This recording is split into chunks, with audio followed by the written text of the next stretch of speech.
This video is brought to you by Global Men's Wellness, your 24/7 AI health expert. No copays, waiting rooms, or awkward conversations. Just real answers whenever you need them.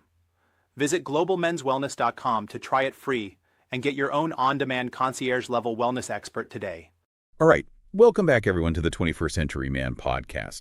We are diving deep into this. Honestly, this book is like a treasure trove of information for men.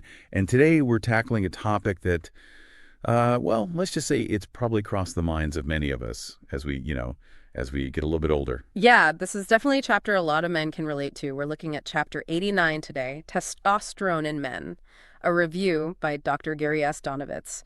He's a real expert when it comes to hormones and men's health. And you mentioned relatable. I mean, the chapter starts with this scenario, and I think many of us can probably see ourselves in it. Waking up and feeling, maybe the years are catching up a bit. Maybe that reflection in the mirror shows a few more lines than you'd like. The energy's not quite the same. Work feels a bit harder. Even those things you used to love doing don't spark the same joy. Maybe your mood's a bit off, or even things in the bedroom aren't what they used to be. Right. And the big question that Dr. Donovitz poses is this just part of getting older, or is there something else going on? Could it be what some people call low T or andropause? So our mission today is to really unpack this topic, dig into the science and the insights Dr. Donovitz offers in this chapter. Perfect. So let's get started. Dr. Donovitz jumps right in talking about the natural decline of testosterone in men. I mean, it's something we all know happens, right? But hormone levels change as we age. Exactly. He points out that this decline typically starts after the age of 35, and for most men, it's gradual, like a slow decline over time. Okay, so it's not like you hit 35 and suddenly your testosterone plummets, but it does start to gradually decrease from that point on. Yeah, but he also mentions that for some guys, this decline can happen more rapidly than for others, and when it happens too quickly, that's when we start talking about testosterone insufficiency, which is basically like experiencing an accelerated aging process. And I'm guessing that if it's not addressed, that can lead to some bigger health issues down the road. Absolutely. Dr. Donovitz connects untreated testosterone insufficiency to an increased risk of several serious health problems. Things like dementia, Alzheimer's, cardiovascular disease, even prostate cancer, diabetes, osteoporosis, loss of muscle mass, and strength. Whoa, that's a pretty heavy list. It really emphasizes how crucial hormones are for our overall well-being, not just our energy levels or how we feel day to day. Right. They're not just about feeling good. They're foundational to our health. Okay, so we know testosterone declines with age, but how do we know when it's actually too low? Like, what's the definition of testosterone insufficiency? Well, he references the Massachusetts Male Aging Study, which found that testosterone levels typically decrease by about 1 to 3% each year after a man turns 30. So, generally speaking, a total testosterone level below 300 nanograms per deciliter, or NGDL, is considered low. So that 300 NGDL is like a key benchmark. Yeah, and he says below that level, you might start to see more noticeable signs of premature aging, and the aging process itself could speed up. He also mentions that low testosterone is pretty common, affecting over a third of men over 45, maybe even closer to 40%. Wow, that's a lot of men. So when we're talking about measuring testosterone, are there any limitations to the tests we have? Can they always give us the full picture? That's a really important point. Measuring total testosterone in your blood is the most common way to assess things, but Dr. Donovitz points out that it might not always accurately reflect what's happening in your tissues where testosterone is actually doing its work. He says it's like knowing how much water is in a reservoir, but not knowing how much is flowing to each house. That's a good analogy. Yeah. So you could have a normal total testosterone level, but still not be experiencing the full benefits because it's not getting to where it needs to go. Right. And that's why he stresses the importance of considering symptoms alongside test results. He recommends using health questionnaires as screening tools because those can help identify men who might be at risk for testosterone insufficiency, even if their blood test results appear normal. So it's not just about the numbers, but how you actually feel. What are some of the common symptoms men might experience if their testosterone levels are too low? He lists a bunch: low energy levels, difficulty sleeping or insomnia, weight gain, especially around the midsection, that stubborn belly fat. He also talks about brain fog, difficulty concentrating, loss of muscle mass, less interest in sex, changes in sexual performance like erectile dysfunction, joint pain, and even mood changes like increased irritability or anxiety. It's crazy because you hear those things and think, well, that's just part of getting older. But it could be a sign of something more. And because of that, he points out that only about 5% of men diagnosed with testosterone insufficiency actually end up getting treatment. And even fewer receive what he calls testosterone optimization therapy. So a lot of guys who could benefit from treatment might not be getting it. It's a bit concerning. It is. And then he takes us on this really interesting journey through the history of testosterone therapy, which goes way further back than you might think. Yeah, I was surprised by that.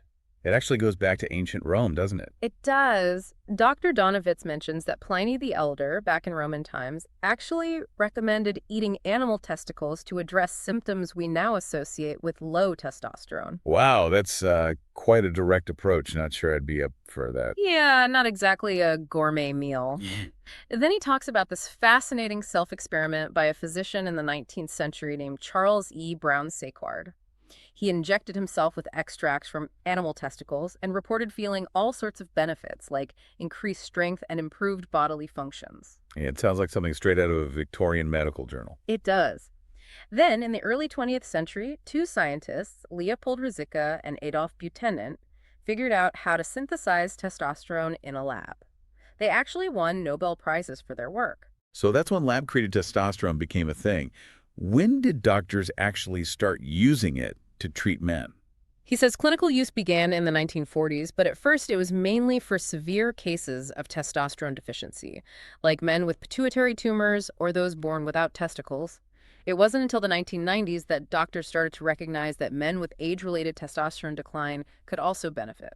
So for a long time, it was seen as a treatment for only the most extreme cases. Right. That's pretty interesting. But as its use expanded, there's also been some controversy around testosterone therapy, hasn't there? Oh, definitely. He addresses all of that. Early on, there were concerns about athletes abusing testosterone and other steroids for performance enhancement.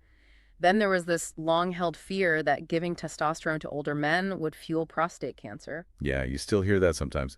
What does the science actually say about that now?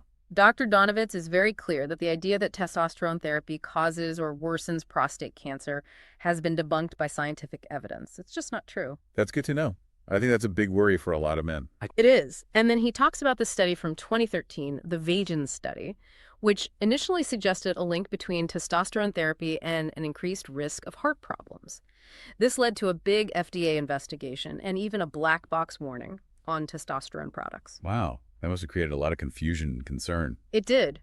But he points out that further analysis of the VAGEN study actually suggested the opposite, that testosterone might be protective for the heart. And a bunch of studies since then have supported that, showing that cardiovascular risk actually goes down when men are on testosterone therapy. So it seems like the initial scare was a bit overblown. Yeah, the data just didn't back it up. And this leads Dr. Donovitz to believe that more men are probably experiencing premature andropause, that early decline in testosterone than we realize, and that our current screening methods might be missing some guys who could benefit from treatment. Interesting.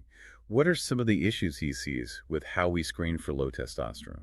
Well, he says that relying solely on blood tests might not be enough because they don't always reflect what's happening in the tissues.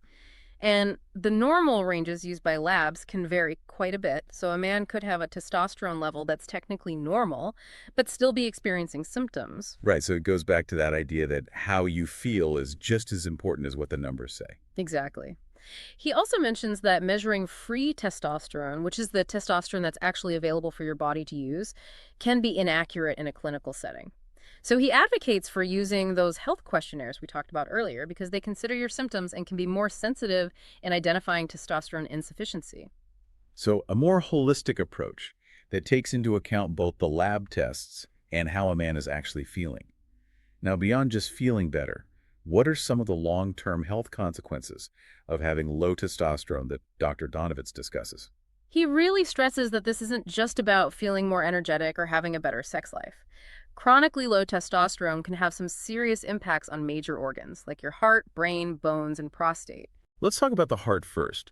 What are the specific cardiovascular risks associated with low testosterone? He cites a ton of research linking low testosterone to an increased risk of cardiovascular disease. It's associated with higher cholesterol, a higher risk of developing type 2 diabetes, increased inflammation in the body, and the buildup of plaque in the arteries, which can lead to heart attacks and strokes. And I remember he talked about ways to measure those risks, too. Yeah, he mentions things like excess belly fat, insulin resistance, which can lead to diabetes, high levels of C-reactive protein, which is a marker for inflammation, and atherosclerosis, which is basically the hardening and narrowing of the arteries due to plaque buildup. And there's also something about the endothelium being affected by low testosterone, wasn't there? Oh, right. He explains that the endothelium is this thin layer of cells lining your blood vessels and heart, and it's super important for regulating blood flow, delivering nutrients, and even supporting your immune system and sexual function. He says that low testosterone can hinder the body's ability to repair damage to the endothelium, which can then increase your risk of cardiovascular problems. So it's like low testosterone makes your cardiovascular system more vulnerable. Huh. But on the flip side, are there any benefits of testosterone replacement therapy specifically for heart health? He says it can be a safe and effective treatment for reducing clogged arteries and the overall risk of cardiovascular disease in men with low testosterone. Studies have shown that it can help improve insulin sensitivity, lower bad cholesterol, reduce belly fat, and even decrease the risk of coronary artery disease. He also talked about something called aromatizable testosterone and its benefits for the heart, right? Yes. He mentions that this type of testosterone, which can be converted into estrogen in the body, has been shown to improve blood flow to the coronary arteries, even in men who already have coronary artery disease. It can also help reduce plaque buildup and inflammation in those arteries. Fascinating. Okay, let's move on to cancer, specifically prostate cancer, because I know that's a big concern for a lot of men. What's the latest on the connection between testosterone and prostate cancer risk? Well, the good news is that he really emphasizes that the old fear that testosterone fuels prostate cancer has been disproven. The science just doesn't support it. In fact, he even suggests that having optimal levels of testosterone might actually be protective against certain types of prostate cancer. Wait, really? So having healthy testosterone levels could actually help lower your risk? That's what some studies are suggesting. He cites a big study of over 3,000 men in Scandinavia, where they found that men who had higher testosterone levels at the start of the study were actually less likely to be diagnosed with prostate cancer later on. That's definitely surprising to hear. It seems like maintaining those healthy testosterone levels is really important for a lot of reasons.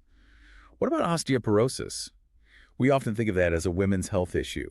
But Dr. Donovitz mentions it's relevant for men too, right? Definitely. He points out that 1 in 5 men over 50 will have a fracture related to osteoporosis, and those fractures can actually be more serious for men, leading to higher rates of disability and even death compared to women. And with more younger men experiencing low testosterone, that's a worrying trend. So what's the connection between testosterone and bone health? Testosterone plays a vital role in maintaining bone density, and he says that testosterone replacement therapy has been shown to increase bone density in men with low testosterone. So keeping those levels up is crucial for strong bones and preventing osteoporosis as you age. Makes sense. Now, another big concern as we get older is cognitive decline and the risk of dementia. Does low testosterone play a role in that too? Unfortunately, it seems so. Dr. Donovitz brings up the scary fact that Alzheimer's cases are expected to triple by 2050. And he points out that low testosterone is linked to faster cognitive decline, which can start as early as your mid-30s, right around when testosterone naturally starts to decline. So it's not just about forgetting where you put your keys. No, it can be much more serious. He explains that this decline in thinking skills can progress to problems with verbal memory and increase the risk of developing dementia and even Alzheimer's. By age 85, 1 in 3 people might have Alzheimer's. Wow, that's sobering. What's the link between low testosterone and these brain-related problems? He explains that low testosterone can lead to increased inflammation in the brain. This inflammation can then damage blood vessels in the brain, harm brain cells, and affect the function of mitochondria, which are responsible for energy production in cells. He also mentions that both estrogen and testosterone have protective effects on the brain, helping to prevent cell death, improve blood flow, reduce those harmful amyloid plaques we see in Alzheimer's, and lower inflammation. So it's another case where maintaining healthy testosterone levels is crucial, not just for your physical health, but for your brain health too. Now let's shift gears a bit and talk about how doctors actually evaluate testosterone levels. What's involved in that process? Dr. Donovitz starts by saying that the signs and symptoms of low testosterone, or what doctors call male hypogonadism, are pretty well defined. He explains that as men age, they naturally experience a decrease in both total and free testosterone, and an increase in a protein called sex hormone binding globulin, or SHBG. SHBG binds to testosterone, which makes less of it available for your body to use. Okay, so those are the hormonal changes that happen naturally with age. Yeah. But how do doctors actually diagnose low testosterone? He says that doctors typically use a combination of those health questionnaires we've talked about, along with blood tests that assess the hypothalamic pituitary testicular axis. That's basically the system that regulates testosterone production in the body. He also explains the difference between primary and secondary hypogonadism, which are two different ways testosterone production can be disrupted. Can you explain those two types for our listeners? Sure. Primary hypogonadism is when the problem is in the testicles themselves. They're not producing enough testosterone, even though the brain is sending the signal to do so. In this case, you'll see low testosterone levels, but high levels of luteinizing hormone, LH, and or follicle-stimulating hormone, FSH, which are the hormones the brain uses to tell the testes to make testosterone. Secondary hypogonadism is when the problem is in the brain, either in the pituitary gland or the hypothalamus. These are the parts of the brain that control hormone production. In this case, testosterone levels are low because the brain isn't sending a strong enough signal to the testicles. You'll see low testosterone along with normal or low LH and FSH levels. Okay, so two different causes, but both result in low testosterone. What specific test does Dr. Donovitz recommend for checking testosterone levels? He suggests an initial morning blood draw to measure both total and free testosterone. He says if the initial test shows low levels, it's important to repeat it at least once to confirm the finding. If secondary hypogonadism is suspected, or if total testosterone is very low, he recommends checking prolactin levels as well. High prolactin might indicate a problem with the pituitary gland. Are there any other tests he recommends for men with low testosterone? Yeah, he suggests considering a few others to get a broader picture of overall health, like checking estradiol levels, thyroid function, vitamin D levels, hemoglobin A1C for diabetes risk, a complete blood count for immune function, and a complete metabolic panel to assess various aspects of metabolism. So it's about getting a thorough picture of what's going on. Now, if a man is diagnosed with low testosterone, what does the medical community generally say about using testosterone therapy as a treatment? Dr. Donovitz cites a consensus report by some leading experts in the field, including Dr. Abraham Morgenthaler, who is really instrumental in defining testosterone insufficiency as a medical condition. They all agreed that testosterone deficiency, or TD, is a real and serious condition that can negatively impact a man's sex life, reproductive health, overall health, and quality of life. They also agreed that men experiencing symptoms of low testosterone may benefit from treatment, regardless of the cause. One interesting thing they pointed out is that there's no magic testosterone level that determines who will or won't respond to treatment. So it's not as simple as saying if your testosterone is below X number, you need treatment. Right. And he also mentions that men who start with lower testosterone levels often need a bigger increase in their levels and a longer treatment period to see benefits. And everyone responds a bit differently to treatment. Some guys see big changes, others more subtle ones. Okay, so there's definitely an element of individual variation there. Now, when it comes to testosterone therapy, Dr. Donovitz talks about the difference between bioidentical and synthetic testosterone. What's the main difference there? Bioidentical testosterone has the same molecular structure as the testosterone your body naturally produces. It's often derived from plants like soy or yams. The idea is that it might work better with your body's receptors because it's a perfect match. Synthetic testosterone, on the other hand, has a slightly different structure and might come with a higher risk of side effects. So bioidentical is more like what your body already makes. What about the different ways testosterone can be administered? He talks about several options in the chapter. He does, and he really stresses that understanding how your body absorbs and uses the hormone is key. He starts by saying that there aren't any bioidentical testosterone pills or capsules available because oral testosterone is poorly absorbed and gets broken down too quickly by the liver. So you can't just pop a bioidentical testosterone pill. Not right now. He then talks about transdermal options like gels and creams. These are applied to the skin and allow testosterone to be absorbed into the bloodstream. There are bioidentical gels like Androgel, Testim, Axiron, and Fortesta, as well as compounded creams made by specialized pharmacies.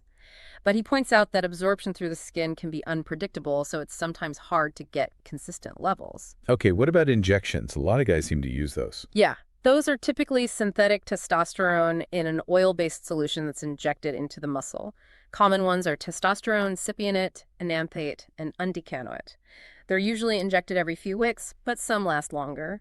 Injections are often the cheapest option and are usually covered by insurance, but he mentions that they can cause big swings in testosterone levels, leading to that roller coaster effect some guys experience. And then there are the pellets, right? Those go into the skin. Yep, those are small pellets of bioidentical testosterone that are inserted under the skin, usually in the buttock area.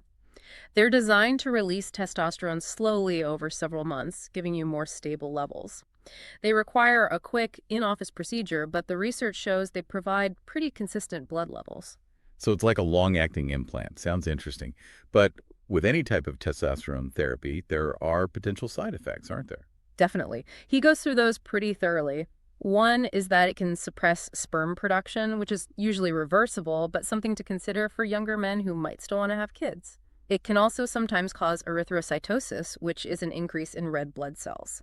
This needs to be monitored because it can increase the risk of blood clots. In some cases, you might need to donate blood to keep those red blood cell levels in check.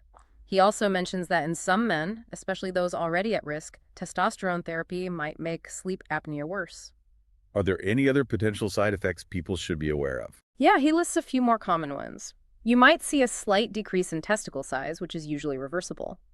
Liver damage is rare with the non-oral forms of testosterone, but it's still a possibility. Some men experience mild fluid retention, acne, or skin irritation from topical applications.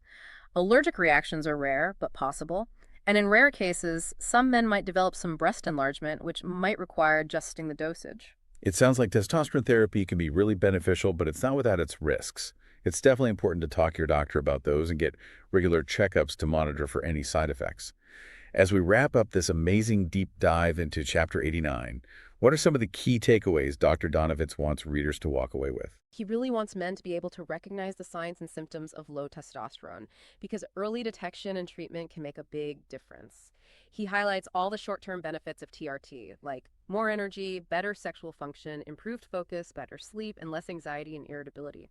But he also emphasizes that optimizing testosterone isn't just about feeling better in the moment. It has major long-term health benefits for your heart, brain, bones, and even your prostate. Yeah, we've covered a lot of ground today, from the basic science of testosterone to the potential benefits and risks of therapy. This has been a super informative deep dive, and Dr. Donovitz's chapter is incredibly well-researched and easy to understand. I definitely recommend everyone listening to pick up a copy of The 21st Century Man and read it cover to cover. It's full of insights like this that can help men take control of their health and well-being. And Dr. Donovitz has written some other great books as well, like Testosterone Matters More and Age Healthier, Live Happier, which might be worth checking out too. If you're interested in learning more about bioidentical hormone therapy and Dr. Donovitz's work, you can visit www.bioteammedical.com. That wraps up our deep dive into Chapter 89 of The 21st Century Man. We hope you found it helpful and informative. Remember, understanding your body and taking proactive steps to support your health is key to living a longer, healthier, and more fulfilling life. And please join us next time for another episode of the 21st Century Man podcast as we explore Chapter 90, which focuses on prostate health. We look forward to continuing this journey of discovery with you. Until then, take care and stay well. Take control of your health anytime, anywhere. Visit globalmenswellness.com and start your free trial today. Get expert-level answers in seconds, not weeks, without the cost, the wait, or the awkward conversations. Real support on your terms. Visit globalmenswellness.com now.